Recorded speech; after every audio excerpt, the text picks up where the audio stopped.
Hey guys, what is up? Welcome to the Chiropractor's Edge podcast. I am your host, Dr. Jake Hansen, and we have podcast number 70 for you, the rule of the compounding effect of action. It is better, as our mentor, Dave Meltzer, teaches us, it is better to spend 20 minutes a day doing something than it is to do 2 hours on a Saturday. Would you agree? How many of you, again, get to the end of the week and you're like, oh my gosh, I should have done all of these things during my day, but I delayed it. I didn't prioritize it. I let other things come through and that took precedence of my mindset, of my calendar, and you didn't get it done. You guys, the compounding effect of action is a law of the universe. It is a law. That which we bring our attention and our intention to will grow. We will focus on it and we will attract that. Think of it with our patients. How many times patient comes in on day one? Hey, doc, yeah, I feel better, but man, it's not gone. Well, we haven't done enough to change. We haven't had a compounding effect of action. It's going to take a series of visits, a series of stretches of exercises to make a difference. And it's better to spend 5 minutes a day doing something, 10 minutes a day, 15 minutes a day doing something than it is at one time a week or one time a month for just a couple of hours. You're not going to make a big difference in your physical life. So why would we think we could go to a gym for 15 minutes once a month and make a difference? Well, no, it's going to take time to do that, right? And it's going to create a sense of failure in those who have that mindset. Well, there's people who go once a month. Hey, once a month's better than anything, right? It's better than nothing. Yeah, once a month is definitely better than nothing. But if you're going to work out one time a month, you're almost starting over the next time you work out again. How much better would it be to work out for 15 minutes a day? Well, let's talk about your practice. One of the things that we do in our practice every single day, and it's a non-negotiable, my staff, my doctors and I, when we are on our drive home, we make 3 phone calls throughout the day and throughout the week. The staff are coming up with 3 main phone calls for us. Number one, who are the new patients that we're seeing that day? Who are the patients that received an ROF, a report of findings, or doctor's report? Who is someone who's missing, who's kind of disappeared? We've called a couple times. And then who is someone who's doing phenomenally well and we just want to check on and say congratulations to? We get those 4 people every single time we leave the practice. So when I get in my car, I look at my email, I look at the names, and I turn the ignition and I start driving. And I call everyone, and I do a phone call with every single person every single day. And this compounds itself. Every time we make a call to someone who is doing really well, without fail, they come and say, Doc, that was so thoughtful. Thank you so much for calling just to check in on me. Actually, I've been going through something, which I know may not seem like I was, but I've been going through something. Or my wife was so impressed that you just called out of the blue just to talk to me about my life and just to check in on me. She'd like to come in too. The compounding effect of action. If you let the choices that people make stay on their schedule or their timeline, things are never going to happen. You have to call, you have to follow up. How critical is it that when you make a phone call after their first visit, we always pre-frame with our patients after their first visit. So we've done their exam, we've done their first adjustments, how we do things in our practice. And I pre-frame for them what they're going to expect based off of what I saw.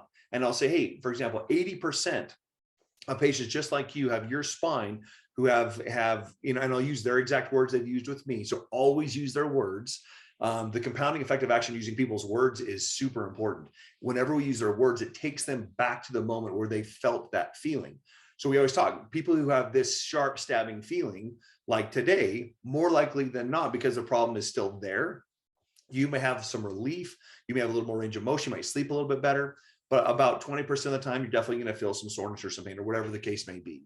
So I pre-frame with people what that is going to be like. And then I say, I'm going to give you a call later on tonight or tomorrow to discuss this exact conversation. How did you respond? And without fail, people say, yeah, doc, it's exactly like you said it would be. Well, what part? If we dive really deep into it, they can go over wherever they want. Like, yeah, doc, is exactly how you said it would be. Hey, I'm really looking forward to seeing you on this next visit. Our no-show rates are nil to none when we do that. When there's been someone who's been missing, I can't tell you, when I focus on that person, how many times do you guys focus on a person? You go and write their name on a sticky note, you put their name on the end of the day roster, however you guys are letting your team be alerted that you need to contact somebody, or your team member comes and says, doc, this person's been gone for quite a while. Well, twice a week, what we do in our practice is we have an MIA, and this is for people who have just, for whatever reason or another, they had a financial crisis. They had just slowly disappeared. So we take our list of people during, and it's the low hanging fruit first. So for some reason, someone started their plan and then they're just gone. Why does that happen? Well, we give them a call. And I can't tell you how many times when I make that call, and even if the staff have made 3 or 4 calls, they've texted to no avail, to no response, I will call and without fail, they'll pick up. When we call, I always say, hey, I just wanted to call to check in. I just wanted to call and see how you're doing. How are you, John? How are you feeling? How's life? How's your family? And we talk. And without fail, they'll say, you know what, doc, actually, I felt really good. And so I figured it because I felt good, maybe I would wait again. Well, whenever those conversations happen, I have to go back in my past and I have to have accountability. I have to have accountability for what did I say or clearly not say to give them that mentality. And maybe they've had this mentality for 25 years, seeing other chiropractors, and I didn't pre-frame it or educate them correctly on one visit, right? So it's an opportunity for you to educate them on how the body truly works. I'll go over my 30-second talk on here's how the brain works. Here's how your body works. I'll go over their words. Here's what you felt. And I'll go over the reality of this is not going to correct itself overnight. And I'm so happy that you're feeling great. I'm happy you're thrilled with your care. I'm happy you're feeling better. And without fail, typically, once I'm able to convey those thoughts, sharing their words, letting them know I cared, they typically will come back. So the compounding effect of action. I have a lot of docs. They'll tell me, hey, doc, yeah, I want to bring on a new team member. I'm like, awesome. Do you really though? Because they threw a net out to Indeed. They threw a thing on some of the different platforms out there, and they just sit and wait. Well, if you are really wanting someone, you have to go where your ideal new team member or new doctor is going to be. And so you have to figure out, okay, where does my ideal doctor, or where's my ideal new patient concierge or office manager or CA, where are they going to be? They're typically in hospitality management. They're typically going to be in a restaurant business, or they might be somewhere in the health industry. So go to those places, look in those places, and start asking directly. Make calls every single day. We make calls every day. So right now in my practice, we're bringing on a new doctor. I make 15 minutes worth of phone calls every single day. I send emails and text threads. I follow up on text threads and email threads and social media threads. At least for 15 minutes a day at a minimum. I do it I'll have it scheduled whenever I have white spots throughout my day where we have an opening. I will look at those openings and schedule those.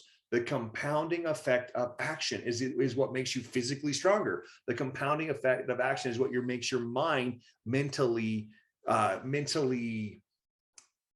founded.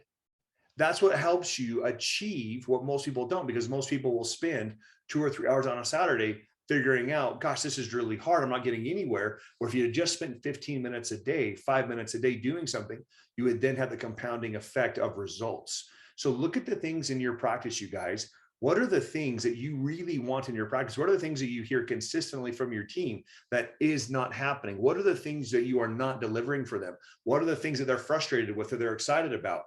What brings you happiness in your practice? What brings your team happiness? What brings you in money? And are you every single day honing in on that every single day? If it's not in your calendar, it's not going to happen. So we have found very specifically. So our coaches, Sean Deal, Lacey Book, Dave Meltzer, they teach that you need to be a student of your calendar. You will let anyone roll over you. You will let anything take precedence if you are not a student of your calendar.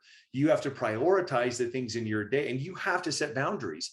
If you say, I'm going to be out the door by 5 p.m. every single day, or 6 p.m. or whenever you leave, you need to be out the door, because consistently you're going to have 3 or 4 people that come in and they say, hey, doc, would you mind seeing me? And because we're good docs, we're going to say, oh, sure, I'll see you this one time. But the next time they ask and we say no, they're going to think we're jerks. They're going to think we're failing them, and they're going to be angry. So when you set boundaries, oh, you know what? I would love to see you. I'm actually going home, and my wife and I had a date, and we're going to go on a date. Oh, doc, that's super exciting. Well, I just wanted to see if I could get in. I know I'm late anyway. The majority of the time, that's going to be the case. So I'm not talking about emergencies, and depending obviously on what your focus is, you can make those decisions. But the more you let people roll over your schedule, if you tell your team, hey, I have to get these emails sent during this time, so I'm going to shut my door unless the place is burning down. Just please let me just do my work. For years, I was horrible at this because we have an open door policy as far as where our staff members can come and talk about things that they're frustrated about or that they need or things that they caught. And I let them come in anytime. And so what would happen? The thing that I had to get done, well, I was listening to something that was important by them, but it could have been listened to in a later spot in the day where we had time dedicated for that. So my team now knows when they should come and ask me questions and when they shouldn't. And I tell them, hey, this time I'm using dedicate for putting notes in or making phone calls. So unless place is burning down, that's what we're going to do. So the team now knows that. You have to set boundaries, because every time if you start to back away from your boundaries, if you start to back away and let people walk all over you, they're going to think you're a jerk the next time you don't make an exception for them. Same thing with your goals in life, with money goals. So many of you guys are chasing money, but you don't know what you really want. I mean, we all want to make more money as fast as we can while having as much fun as we can, but we're chiropractors, right? Can you make money in dentistry? Yep. Can you make money being doing 1,000 other jobs? Yeah, you can. But if you are only focused on money, but not what you want, opportunities will come up to make money, but it won't get you closer to what you want.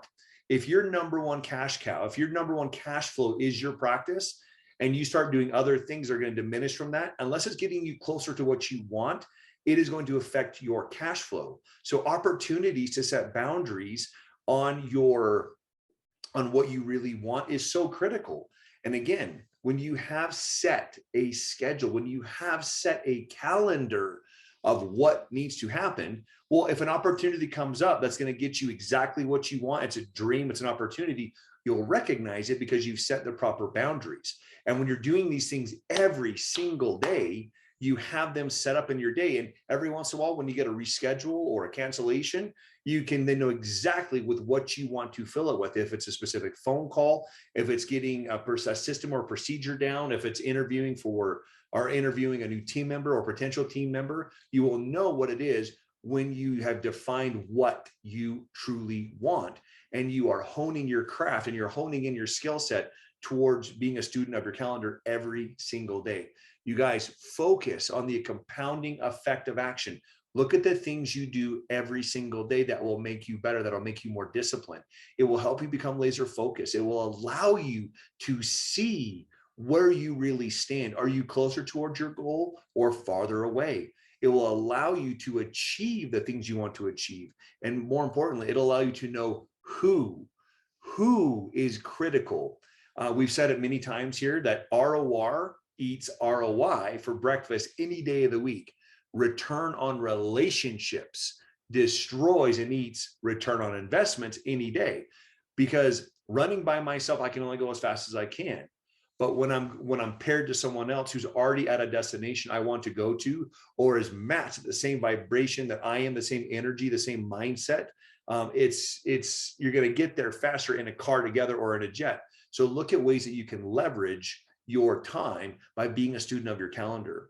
Look at what you need to do every single day to get you closer to what you want.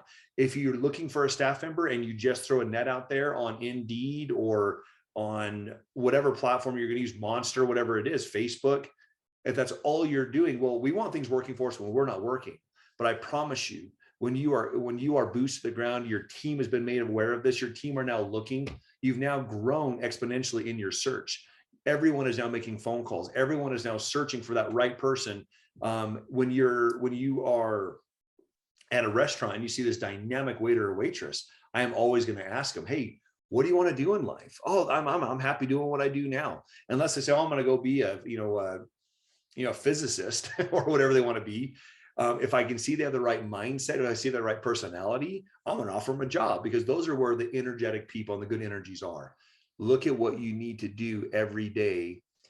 Look at the people involved in your life. Look at your calendar. Look at what you want and put every single day in just a minute or two, 5 minutes, 10, 15. Because again, you guys, 15 minutes a day is far better than 2 to 5 hours on a Saturday.